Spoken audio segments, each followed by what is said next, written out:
Juste avant d'entrer dans le vif du sujet, un petit message pour te proposer de t'abonner et de liker la vidéo. Salut à tous, ici Myrti, on se retrouve dans cette vidéo pour parler d'un sujet qui me tient à cœur, la perte de poids.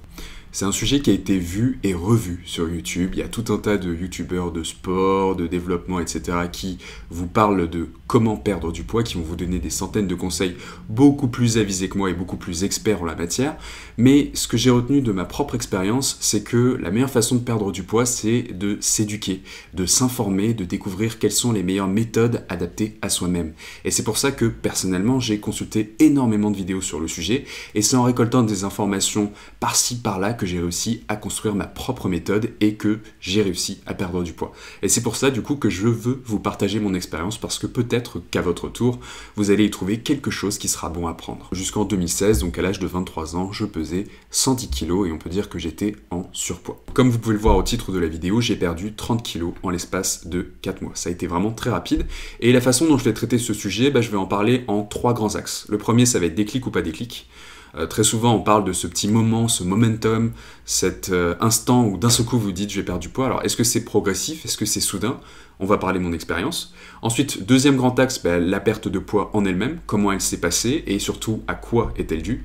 Et enfin, je vous parlerai des conséquences, que ce soit les conséquences physiques et les conséquences psychologique. Donc d'un point de vue déclic ou pas déclic, j'ai déjà vu quelques vidéos qui expliquaient que ils s'étaient toujours sentis mal dans leur peau et que du jour au lendemain en fait ils avaient décidé de perdre du poids. Je peux pas dire que ça a été exactement mon cas, parce que quand j'étais au Canada en fait, donc comme je l'ai expliqué avant, je pesais 110 kg, mais il m'est arrivé quelque chose d'assez grave. En mai 2016 en fait j'ai fait un ulcère, une hémorragie digestive, c'est-à-dire que mon estomac s'est percé. Et je m'en suis pas rendu compte pendant 3 jours, donc c'était un ulcère silencieux qui n'a provoqué que très peu de douleur en moi. On m'a soigné, etc. On m'a expliqué qu'en fait c'était dû à une bactérie qui s'appelle Helicobacter pylori et qui est présente chez un individu sur 2 en moyenne. Et jusqu'à 2005, on pensait que les ulcères c'était causé par le stress. Alors c'est quand même causé par le stress, parce que une personne sur 2 qui va avoir cette bactérie va très bien vivre avec, et puis il y a des personnes chez qui ça va se déclencher d'un seul coup et la bactérie va proliférer et commencer à percer l'estomac. Et donc je suis sorti de l'hôpital dans un état lamentable, vous pouvez l'imaginer, et tout le monde à l'époque me disait « Mais Myrti, il faut absolument que tu changes ton rythme de vie. Ça n'est pas possible, tu vas mourir si tu continues. » Et comment dire, jusqu'à cette période, jusqu'à cet incident, en fait, je m'étais jamais dit que j'étais en danger de mort ou quoi que ce soit. Et même après cet ulcère, j'ai pas eu de déclic comme ça, je me suis pas dit il faut que tu maigrisses, t'as failli mourir à cause de tes habitudes alimentaires. Parce que je le précise, l'Helicobacter pylori, on l'attrape généralement soit dans l'enfance, quand on joue, etc., avec des problèmes d'hygiène, soit avec la nourriture. Vous pouvez la choper en mangeant un mauvais kebab ou un mauvais sandwich, bref, un truc du style. Je suis rentré en France et j'ai gardé mes habitudes alimentaires. Je dirais même que j'ai repris mes anciennes habitudes alimentaires françaises, mais ce qui faisait que mon poids il était stationnaire. Je ne faisais rien pour mon corps, je le laissais tel quel, alors que j'avais eu un ulcère quelques mois auparavant.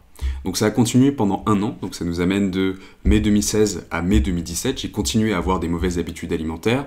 Je me rendais bien compte que j'étais en surpoids, c'est-à-dire que j'avais des difficultés quand je faisais un petit effort physique. Quand il s'agissait de monter des étages, j'étais complètement essoufflé, j'avais vraiment des grosses joues, et je sentais que j'étais pas en bonne santé. Et dans le fond, j'avais eu cet ulcère qui était quand même un signal qu'il fallait prendre en compte.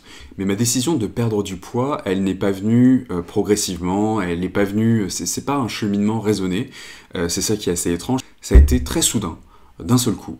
Quand finalement j'ai été prêt, quand mon esprit s'était enfin décidé à faire quelque chose, c'était en mai 2017, ma mère m'avait dit « Va te peser, ça fait très longtemps que tu t'es pas pesé ».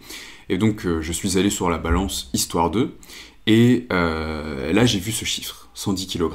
Ça faisait des années que je m'étais pas pesé, et étant quelqu'un de très raisonné, justement avec un background de finance, pour moi ce chiffre, c'était comme mettre un visage à ce problème.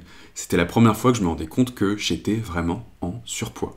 Ce 110 kg, il m'a vraiment traumatisé. Quand j'ai vu ça sur la balance, ça m'a fait un choc. Beaucoup plus que quand j'ai eu cet ulcère, qui pourtant aurait pu me tuer. Et ce jour-là, quand je me suis pesé, je me suis décidé à perdre du poids. Donc le déclic, il n'a pas été causé par quelque chose qui aurait pu causer ma mort. Il a été causé par quelque chose qui me parlait. C'est un chiffre. Je suis quelqu'un qui est très matheux, très rationnel, etc. Et là, le fait de vraiment voir combien je pesais, de comprendre que je pesais tel chiffre, ça a déclenché quelque chose en moi et c'est ce jour-là que j'ai décidé de perdre du poids. Deuxième partie, la perte de poids en elle-même. Quelle méthode j'ai appliquée? Pas de sport. J'aime pas du tout le sport, j'en ai fait quand j'étais tout petit, mais je suis vraiment du style à détester le sport. La façon dont j'ai perdu du poids, ça a été assez radical, et je ne vous le conseille pas forcément, ça n'est pas conseillé par les diététiciens, c'est ma méthode, c'est ce qui s'est passé, je ne vous dis pas de faire pareil. En fait, ma mère achetait des petites barres protéinées et des boissons protéinées. Et ce jour-là où je me suis pesé, je me suis décidé à arrêter complètement tous les sucres que j'ingérais. Je me suis dit, tu arrêtes immédiatement les sucres. Et il y avait ces petites barres protéinées et ces boissons protéinées dans le frigo. Et j'ai commencé à les manger. Donc du jour au lendemain, j'ai changé radicalement de nourriture. Et j'ai commencé à manger uniquement barres protéinées et boissons protéinées. Donc la première semaine, j'ai mangé uniquement ces barres protéinées, ces boissons protéinées. C'était assez dur parce que c'était vraiment une agression envers mes habitudes alimentaires anciennes que j'avais eues pendant 23 années quand même. Mais c'était pas non plus si compliqué que ça. La première semaine, on est quand même très motivé. On a eu le fameux déclic, le momentum, on l'a eu, on veut maigrir, on veut perdre du poids. Je dirais que la semaine qui est vraiment compliquée, c'est la deuxième, à partir de 10 jours environ. J'avais perdu quelque chose comme 4 kilos au bout de 7-8 jours. Donc bien évidemment, je voulais continuer sur ma lancée. J'ai commencé à réfléchir et j'ai pensé à toutes ces vidéos de sportifs qui mangent énormément de protéines. Et je me suis du coup informé et je me suis rendu compte que les protéines étaient une très bonne alternative au sucre parce que ça coupait la faim. Donc j'ai rajouté un œuf. Ce qui fait que mes repas pendant les 2-3 premières semaines, c'était des boissons protéinées, des barres protéinées et des œufs. Puis sur la même lancée, j'ai commencé à rajouter des tranches de dinde. Vous savez, les tranches de dinde industrielles. Dès que j'avais une petite faim, plutôt que de grignoter, je prenais ces tranches de dinde. Grâce à cette alimentation très protéinée, je mangeais plus de sucre, et du coup ça a fait un gros coup sur mon métabolisme. Et en l'espace de 2 semaines, j'avais perdu quelque chose comme 4-5 kilos. Je vais vous montrer les statistiques, je les ai. Donc je vous disais, la première semaine, je pesais 110 kilos et j'ai perdu 4 kilos. La deuxième semaine, j'ai perdu 2,6 kilos. Donc moitié moindre. On voit bien que la première semaine, ça a été vraiment d'un seul coup. Et la deuxième, 2,6 kilos, un peu moins. Et troisième semaine, 2,4 kilos. Donc au bout de 3 semaines, j'ai été avec un mode alimentaire assez stable qui était donc celui que je viens de décrire. Et ma mère a commencé à acheter des escalopes de dinde. Les escalopes de dinde, c'était vraiment une bonne alternative aux tranches de dinde parce que les tranches de dinde, c'est franchement barbant au bout d'un moment. Ça n'a presque pas de goût. Faut vraiment beaucoup de courage pour manger ça toute sa vie. Donc j'ai commencé à les cuisiner avec des épices. Je mettais beaucoup d'épices. Vous savez, les 4 épices, c'est super bon. Il y a de la cannelle, etc. Enfin, trop bon. Je mettais de l'ail sec par-dessus et même des morceaux d'ail frais. C'est très bon pour le cœur. Et du coup, j'ai supprimé les barres protéinées et les boissons protéinées et j'ai remplacé ça par les escalopes de dinde. 2 escalopes de dinde. Donc là, mon mode alimentaire, c'était devenu un œuf. Dès que j'avais faim, je prenais un œuf. Et le midi et le soir, des escalopes de dinde qui étaient bien revenus pour avoir du goût parce que sinon, c'était pas tenable. Donc là, je regarde et effectivement, au bout d'un mois, j'avais perdu 10 kilos.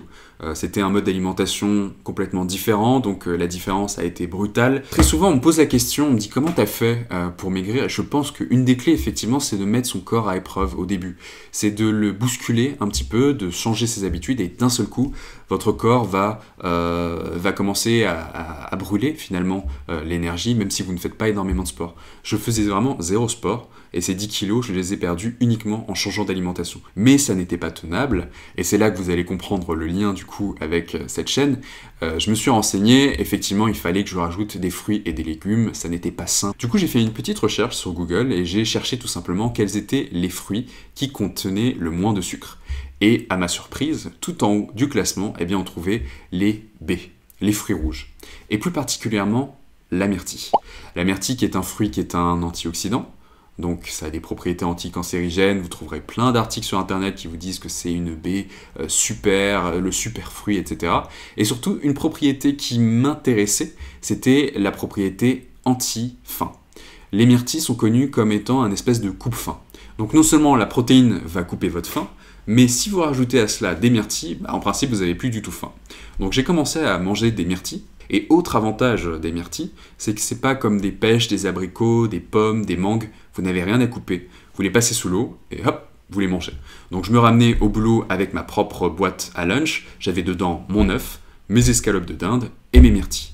Parfois j'achetais quelques framboises qui ne sont pas très sucrées, qui apportent un goût un peu différent, histoire de varier les plaisirs, mais c'était essentiellement des myrtilles, je dirais environ 2 à 3 barquettes par jour. Et quand j'avais faim, qu'est-ce que je faisais? Soit je grignotais un œuf, soit je grignotais un morceau de dinde, pour le coup pas des escalopes, mais des morceaux de dinde, soit une barquette de fruits. Ça coupait ma faim, c'était vraiment radical, et du coup ça me permettait de continuer et de tenir. Et c'est comme ça que j'ai tenu. Moi je suis quelqu'un qui fonctionne énormément aux chiffres, c'est comme ça que j'ai eu cette espèce de déclic, c'est comme ça que j'ai décidé de maigrir, et non pas à cause de l'ulcère qui pourtant était beaucoup plus dangereux, et qui aurait dû m'amener à réagir. Donc chaque semaine je notais l'évolution. Le premier mois ça a été 10 kilos, le deuxième mois, ça a été 5 kilos de plus. Et ensuite, c'était environ 5 kilos par mois. Avec en moyenne, là, je dirais quelque chose comme 0,5 kilos par semaine. Et donc, pendant ces 4 mois, mon alimentation, c'était uniquement des œufs, de la dinde et des baies. Parfois, je prenais des framboises, parfois, je prenais des fraises, parfois même de la mangue quand je me faisais vraiment plaisir. Mais sinon, je ne mangeais pas tellement de légumes à l'époque. En tout cas, ce ne sont pas les légumes qui m'ont permis de perdre du poids. Pendant 5-6 mois, j'ai continué sur cette lancée-là. Et ensuite, j'ai commencé à intégrer d'autres choses que je ne mangeais pas. Et toujours en m'informant, je me suis rendu compte que c'était des aliments qui étaient nécessaires pour maintenir ma bonne santé. Donc j'ai commencé à manger énormément de brocoli. Il y a un lien également avec l'ulcère que j'ai eu, c'est que le brocoli permet d'attaquer cette bactérie, l'Helicobacter pylori, apparemment. Donc moi je me suis dit que c'était une bonne idée de manger du brocoli. Je mangeais aussi beaucoup de saumon. Le saumon cru, sans riz, bien évidemment, parce que le riz c'est calorique. Donc parfois j'alternais, je prenais soit du saumon, soit de la dinde. C'était soit l'un, soit l'autre, mais jamais les deux ensemble. Et également des avocats. Donc avocat, brocoli, myrtille, framboise, œufs, dinde, saumon.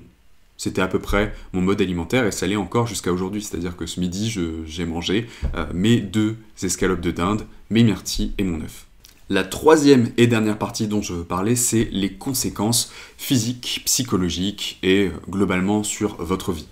Alors d'un point de vue psychologique, c'est quand même assez dur, une perte de poids, surtout les 2 premiers mois, on va dire.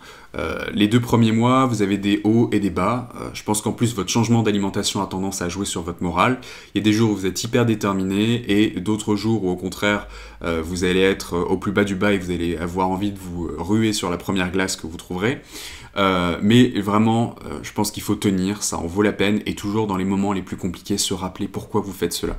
Puis une fois que vous passez les 2-3 premiers mois, ça devient beaucoup plus smooth, c'est-à-dire que vous avez perdu le poids, vous allez avoir peut-être peur de reprendre du poids. Moi j'avais pas cette peur, étonnamment, peut-être un petit peu au début, et puis progressivement, dans les 6 mois qui ont suivi ma perte de poids, j'ai commencé à me permettre le cheat meal, c'est-à-dire que le vendredi on allait au restaurant avec ma famille et ils étaient surpris de voir que je recommençais à manger des choses un peu sucrées, des desserts, des plats plus conséquents, etc.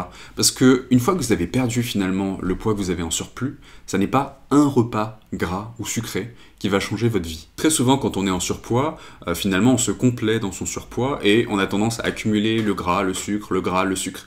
Là quand vous êtes à votre poids idéal, vous allez vous permettre de temps en temps quelques plaisirs, mais vous savez que ça ne va pas vous rajouter 10 kilos en une soirée. Le lendemain, il suffit de remanger sainement et vous allez éliminer ce que vous aviez emmagasiné ce jour-là en une semaine, peut-être même moins. D'un point de vue physique, il y a quand même eu des conséquences auxquelles je ne m'attendais pas. C'est sûr qu'avec une perte de poids aussi soudaine, pourtant ça paraît très logique, mais j'y avais pas pensé. Alors comme j'avais un visage assez joufflu, d'un seul coup, j'ai maigri, ce qui fait que ça a amplifié énormément mes cernes. Et surtout, j'étais fatigué, très souvent fatigué. Je pense que c'est parce que mon corps brûlait toutes mes réserves de graisse, je suppose, mais j'étais assez fatigué. Et une autre conséquence à laquelle je n'avais pas pensé, c'est la peau morte. Effectivement, quand j'ai maigri, je me suis rendu compte que j'avais une espèce de petite couche en fait qui ne partait pas. Au début, je pensais que c'était de la graisse qui restait, je me disais ça va partir, ça va partir. Mais maintenant que je suis à mon poids idéal de 70 kg, eh bien elle est encore là, cette petite couche. Et là, pour le coup, il n'y a pas de remède miracle, c'est soit une opération chirurgicale, chose que je ne veux pas envisager, soit du cardio. Ça fait depuis octobre 2018 que je pratique de la musculation, donc je fais beaucoup d'abdos, des pectoraux, et cette peau, elle est quand même présente. Du coup, quand je suis en position debout, on ne la voit pas, mais c'est vrai qu'il y a certains moments où on peut voir un petit peu cette peau morte. Je pense que le secret pour une perte de poids efficace et rapide, c'est l'information et l'adaptation.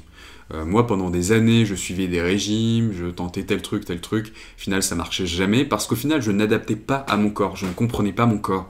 Quand j'ai fini par me renseigner, prendre telle information de telle méthode, etc., et les adapter à moi-même, j'ai compris qu'est-ce qui pouvait créer un choc sur mon corps, qu'est-ce qui pouvait l'amener à brûler mes graisses, et j'ai compris aussi jusqu'à quel degré il fallait aller pour ne pas me mettre en danger. Parce que la méthode que j'ai faite, je ne la recommande pas forcément, mais en tout cas, elle m'a permis de perdre radicalement, rapidement du poids, et comme j'ai eu un changement de mindset en même temps, un changement d'état d'esprit, et bien après, j'ai continué sur cette lancée-là, et je suis encore aujourd'hui à mon poids idéal.